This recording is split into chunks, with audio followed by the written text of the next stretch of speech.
والصلاة والسلام على سید المرسلین وعلى آلہ وصحبہ اجمعین اما بعد۔ محترم مشاہدین، ناظرین، بھائیوں، پچھلے درس میں ہم نے کتاب بلوغ المرام کے مصنف کے مختصراً حالات کو پڑھا تھا، اور انشاءاللہ آج صاحب کتاب کے مقدمہ کو یعنی بلوغ المرام کے مقدمے کو انشاءاللہ پڑھا جائے گا۔ صاحب کتاب نے مقدمہ میں اللہ کی حمد و ثنا بیان کی ہے، اور ساتھ ہی ساتھ اپنے منہج کو بھی ذکر کیا ہے کہ کتاب پڑھتے ہوئے کچھ ایسی اصطلاحات آئیں گی جن سے مراد کیا ہے، اور میں نے ان اصطلاحات کو جو ذکر کیا ہے اس کا مفہوم کیا ہے۔ آئیے دیکھتے ہیں، صاحب کتاب کے مقدمے کو پڑھتے ہیں۔ صاحب کتاب بسم اللہ سے مقدمہ کا آغاز کرتے ہیں۔ بسم اللہ الرحمن الرحیم۔ الحمدللہ علی نعمہ الظاہرۃ والباطنہ قدیما وحدیثا، والصلاة والسلام علی نبیہ ورسولہ محمد وآلہ وصحبہ الذین صاروا فی نصرۃ دینہ سیرا حثیثا، وعلى اتباعهم الذين ورثوا العلم والعلماء ورثة الانبیاء اکرم به وارثا وموروثا۔ صاحب کتاب کہتے ہیں، اللہ کی تعریف کرتے ہوئے کہتے ہیں کہ الحمدللہ علی نعمہ الظاہرۃ والباطنہ قدیما وحدیثا، تمام تعریف اس اللہ رب العالمین کی ہے جس نے ہمارے اوپر انعام کیا، اور اس کا انعام بڑا عظیم ہے۔ یعنی ترجمہ کچھ اس طرح کیا جائے، ظاہری و باطنی، قدیم اور جدید انعامات اور احسانات کی بنا پر اللہ رب العالمین ہی صرف اور صرف تعریف کا حقدار ہے، تعریف کے لائق ہے۔ والصلاة والسلام علی نبیہ ورسولہ محمد وآلہ وصحبہ الذین صاروا فی نصرۃ دینہ سیرا حثیثا، اور درود و سلام نازل ہو اللہ کے نبی اور رسول حضرت محمد صلی اللہ علیہ وسلم پر، ان کی آل پر اور ان کے اصحاب پر اور ان کے صحابہ پر، ان کے ساتھیوں پر، جنہوں نے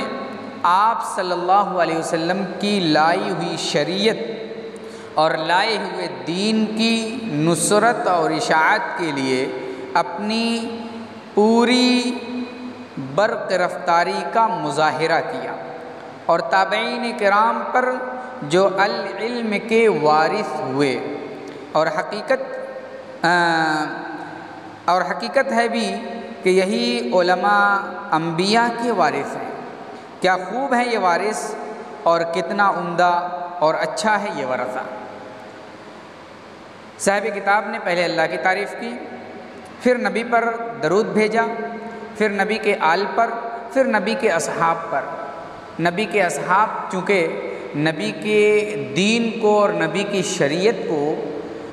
آگے بڑھانے میں آپ صلی اللہ علیہ وسلم کی بڑی مدد کی ہے، اور اللہ تبارک و تعالیٰ نے بھی آپ صلی اللہ علیہ وسلم کے صحابہ سے رضامندی کا اظہار کیا ہے۔ یہ وہ صحابہ ہیں جن کی عظمت بہت زیادہ ہے، لیکن افسوس کہ اس محرم کے مہینے میں صحابہ اکرام کی عظمت کو بیان کرنے کے بجائے کچھ ایسے فرقے اور جماعت اور تنظیمیں ہیں جو صحابہ اکرام کے خلاف طعن و تشنیع کرتے ہیں، صحابہ کو برا بھلا کہتے ہیں۔ ہماری ذمہ داری ہے، ہم طلباء کی، علماء کی ذمہ داری ہے کہ ہم جہاں صحابہ کی تنقیص کی جا رہی ہے وہاں کھڑے ہو کر کے ڈٹ کر کے مقابلہ کریں اور صحابہ کا دفاع کریں۔ آگے امام ابن حجر رحمہ اللہ کہتے ہیں، اما بعد فہذا مختصر یشتمل علی اصول الادلۃ الحدیثہ للاحکام الشرعیہ حررته تحریرا بالغا لیصیر من یحفظه من بین اقرانہ نابغا ويستعين به الطالب المبتدی ولا يستغنی عنہ الراغب المنتہی۔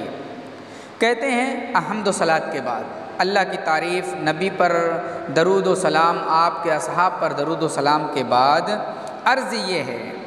کہ یہ مختصر سی کتاب ہے جو احادیث میں احکام شرعیہ کے بنیادی دلائل پر مشتمل ہے۔ میں نے اس کی تنقیح و تہذیب میں بڑی جافشانی سے کام لیا ہے تاکہ لیصیر من یحفظہ بین اقرانہ نابضا، تاکہ اسے یاد کرنے والا اپنے ساتھیوں میں، اپنے ہم عصروں میں ماہر اور بڑی شان والا ہو جائے، اور مبتدی طلبہ جو ابھی ابتدائی درجے کے طالب علم ہیں ان کے لیے ایک مبتدی طالب علم ہیں اس کتاب کے ذریعے سے مدد طلب کریے، اور منتہی اور شوقین لوگ اس کی اہمیت و ضرورت سے مستغنی نہیں ہو سکتے، بے نیاز نہیں ہو سکتے۔ یعنی یہ منتہی لوگوں کے لیے، علماء کے لیے اور اونچے کلاس کے طلباء کے لیے، ان کے لیے بھی فائدہ مند ہے، اور ابتدائی درجات کے طلباء کے لیے بھی بڑی ہی فائدہ مند کتاب ہے۔ پھر آگے کہتے ہیں وَقَدْ بَيَّنْتُ عَقِبَ كُلِّ حَدِيثٍ مَّنْ أَخْرَجَهُ مِنَ الْأَئِمَّةِ لِإِرَادَةِ نُصْحِ الْأُمَّةِ فَالْمُرَادُ بِالسَّبْعَةِ أحمد والبخاري ومسلم وأبو داود والنسائي والترمذي وابن ماجه، وبالستة من عدا أحمد، وبالخمسة من عدا البخاري ومسلما، وقد أقول الأربعة وأحمد، وبالأربع من عدا الثلاثة الأول، وبالثلاثة من عداهم والأخير، وبالمتفق البخاري ومسلم، وقد لا أذكر معهما غيرهما وما عدا ذلك فهو مبين۔ مصنف رحمہ اللہ کہتے ہیں میں نے ہر حدیث نقل کرنے کے بعد اس محدث کا نام بھی بیان کر دیا ہے جس نے امت کی خیر و بھلائی کے لیے اس حدیث کو روایت کیا ہے۔ حدیث کو بیان کرتے ہوئے جہاں میں کہوں اخرجہ السبعہ، تو اخرجہ السبعہ سے مراد میری ہوگی امام احمد، امام بخاری، امام مسلم،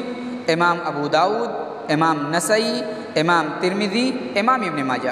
یعنی جب میں سبعہ کہوں، کوئی حدیث کو میں بیان کروں، کوئی حدیث میں ذکر کروں، اور ذکر کرنے کے بعد میں کہوں اخرجہ السبعہ، تو اخرجہ السبعہ سے کہیں تو طالب علم کو سمجھ جانا چاہیے کہ اس حدیث کو امام احمد نے، امام بخاری نے، امام مسلم نے، امام ابو داود نے، امام نسائی نے، امام ترمذی نے اور امام ابن ماجہ نے اپنی اپنی کتابوں میں اس حدیث کو نقل کیا ہے اور اس حدیث کو لکھا ہے۔ اسی طریقے سے کہتے ہیں وبالستہ، جب میں حدیث کو بیان کرنے کے بعد آخر میں کہوں ستہ، اخرجہ الستہ، ستہ سے مراد کیا ہے؟ یعنی امام احمد کو چھوڑ کر کے باقی سارے محدثین ہیں، یعنی امام بخاری، امام مسلم، امام ابو داود، امام نسائی، امام ترمذی، امام ابن ماجہ، یہ چھ محدثین ستہ میں امام ابن حجر کی مراد ہوتے ہیں۔ اچھا، کبھی کبھی مصنف رحمہ اللہ یعنی امام ابن حجر رحمہ اللہ اخرجہ الخمسہ کہتے ہیں، تو اس خمسہ سے کیا مراد ہے؟ کہتے ہیں کہ اس خمسہ سے میری مراد ہے من عدا البخاری و مسلم و مسلمہ، صحیح مسلم اور صحیح بخاری کے علاوہ سارے محدثین اس میں شامل ہیں، یعنی امام احمد، امام ابو داود، امام نسائی، امام ترمذی اور امام ابن ماجہ۔ اور کہتے ہیں کہ میں کبھی کبھی اخرجہ الخمسہ کہنے کے بجائے کہتا ہوں الاربعہ و احمد، یعنی اخرجہ الخمسہ سے جو مراد ہوتا ہے وہی مراد اس سے بھی ہوتا ہے، لیکن ایک دوسرا انداز ہے کہ الاربعہ اور احمد کہتے ہیں احمد الاربعہ و احمد، یعنی خمسہ سے مراد جو ہے احمد، ابو داود، نسائی، ترمذی، ابن ماجہ ہوتے ہیں نا، تو کبھی اصطلاح کو بدل کر کے کہتے ہیں الاربعہ و احمد، اس میں بھی وہی محدثین 5 محدثین آتے ہیں۔ اور کبھی کبھی مصنف رحمہ اللہ حدیث کو بیان کرتے ہوئے کہتے ہیں اخرجہ الاربعہ، تو الاربعہ سے مراد کہتے ہیں الثلاثہ الاول من عدا الثلاثہ الاول، یعنی 3 محدثین جو شروع کے ہیں، امام بخاری، امام مسلم اور امام احمد کو چھوڑ کر کے باقی سارے مراد ہوتے ہیں۔ اور کبھی کبھی اخرجوا الثلاثہ بھی کہتے ہیں، تو اخرجوا الثلاثہ سے امام ابن حجر کی مراد ہوتی ہے من عداہم والاخیر، یعنی امام احمد، امام بخاری، امام مسلم اور امام ابن ماجہ کو چھوڑ کر کے 3 محدث یعنی ابو داؤد، نسائی اور ترمذی مراد ہوتے ہیں۔ اچھا، کبھی کبھی متفق علیہ کہتے ہیں، متفق علیہ سے مراد امام بخاری اور امام مسلم ہوتے ہیں، یعنی ان متفق علیہ جب کہتے ہیں تو اس سے مراد یہ ہوتا ہے کہ اس کو صرف بخاری اور مسلم نے روایت کیا ہے۔ اور کہتے ہیں وقد لا اذکر معہما غیرہما، جب میں متفق علیہ کہہ دیتا ہوں تو ان کے ساتھ کسی اور محدث کو نہیں جوڑتا ہوں، کسی اور محدث کو نہیں لکھتا ہوں۔ وما عدا ذلک فهو مبین، امام ابن حجر کہتے ہیں کہ اگر ان 7 محدثین کے علاوہ کہیں اور سے میں حدیث لیتا ہوں تو اس کی صراحت کر دیتا ہوں۔ جیسے اگر ابن شیبہ سے ابن حجر رحمہ اللہ نے حدیث کو لیا تو کہہ دیتے ہیں اخرجہ ابن ابی شیبہ، چونکہ ان 7 محدثین میں ابن ابی شیبہ نہیں آتے تو وہاں نام کی وضاحت کر دیتے ہیں کہ نہیں، دیکھیے ان 7 محدثین کے علاوہ میں نے ابن ابی شیبہ سے بھی اس حدیث کو لیا ہے۔ آگے کہتے ہیں سمیتہ بلوغ المرام من ادلۃ الاحکام واللہ اسأل الا یجعل ما علمناه علینا وبالا وان یرزقنا العمل بما یرضاه سبحانہ وتعالی۔ کہتے ہیں کہ میں نے اس مختصر سی کتاب کا نام بلوغ المرام من ادلۃ الاحکام رکھا ہے، آخر میں رب کائنات کے حضور میں دعا گو ہوں کہ وہ ہمارے علم کو ہمارے لیے وبال نہ بنائے بلکہ اپنے پسندیدہ اور محبوب عمل کی توفیق سے نوازیں۔ یہ مقدمہ ہے اور مقدمہ کا میں نے ترجمہ کر دیا۔ اب مقدمے میں امام ابن حجر کہتے ہیں کہ الحمدللہ علی نعمہ الظاہرہ والباطنہ، کہ ظاہری اور باطنی جو انعامات ہیں ان انعامات پر اللہ کی تعریف۔ باطنی اور بظاہری انعامات سے کیا مراد ہے؟ چونکہ اس باطنی اور ظاہری جو بات کہی ہے امام صاحب نے، اس کو قرآن کریم کی آیت کریمہ سے لیا ہے، وَأَسْبَغَ عَلَيْكُمْ نِعْمَهُ ظَاهِرَةً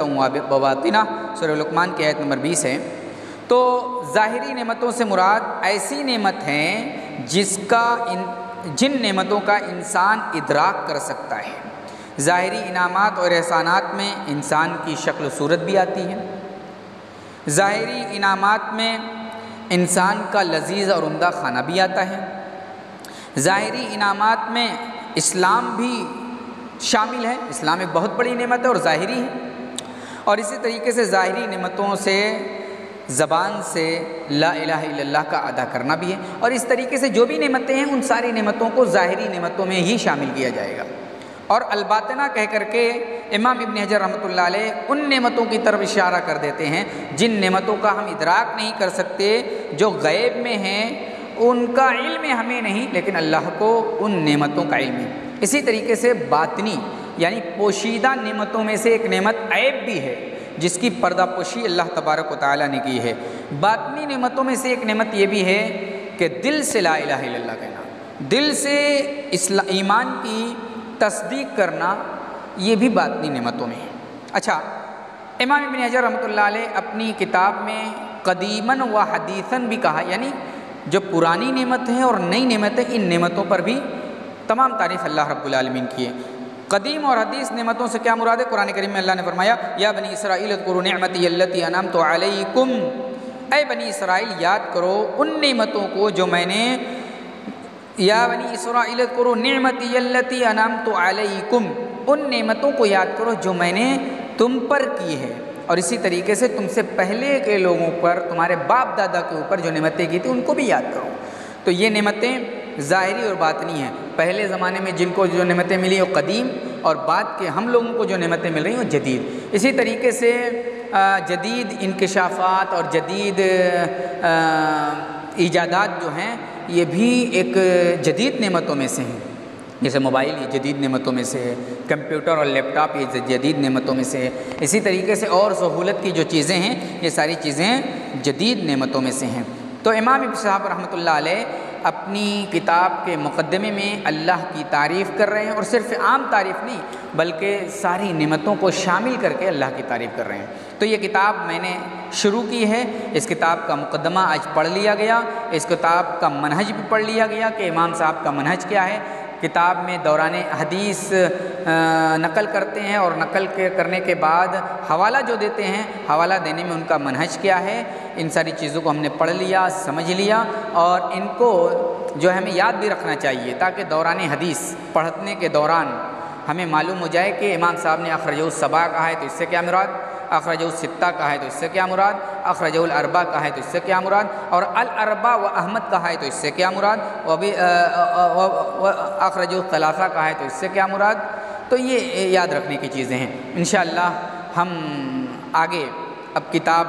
شروع کریں گے۔ امام صاحب نے اس کتاب کو کتاب الطہارہ سے ذکر شروع کیا ہے۔ انشاءاللہ اگلا درس کتاب الطہارہ سے انشاءاللہ شروع ہوگا۔ ہم اللہ سے دعا کرتے ہیں کہ اللہ تعالی ہمیں اپنے عمل میں اخلاص پیدا کرنے کی توفیق عطا فرما، اور اے اللہ ہمیں کتاب کی شرح کا جو آغاز کیا ہے